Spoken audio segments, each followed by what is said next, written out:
കത്തോലിക്ക ദേവാലയത്തിലെ സക്രാരിയിൽ നിന്നും അജ്ഞാതർ വാഴ്ത്തിയ തിരുവോസ്തി മോഷ്ടിച്ചു. കൊളംബിയയിലെ ബൊഗോട്ടയിലെ ഏറ്റവും പഴക്കമേറിയ പള്ളികളിലൊന്നാണ് സാന്താ ബാർബറ പള്ളി. പ്രധാന അൾത്താരയുടെ സക്രാരിക്ക് മുകളിലായി പ്രതിഷ്ഠിച്ചിരിക്കുന്ന അരുളിക്കയിൽ നിന്നാണ് തിരുവോസ്തി മോഷ്ടിക്കപ്പെട്ടത്.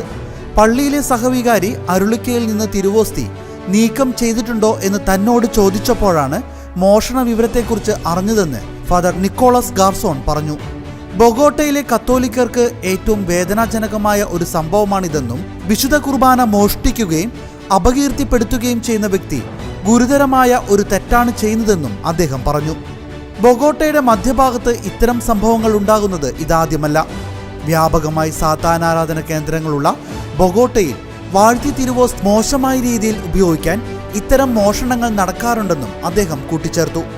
അതിനാൽ ഇതുപോലുള്ള മോഷണങ്ങൾ ഒഴിവാക്കാൻ ഇടവകകളിൽ എല്ലാവരും പ്രാർത്ഥിക്കുകയും നിതാന്ത ജാഗ്രതയോടെ ആയിരിക്കാനും വൈദികർ വിശ്വാസികളോട് ആവശ്യപ്പെട്ടു.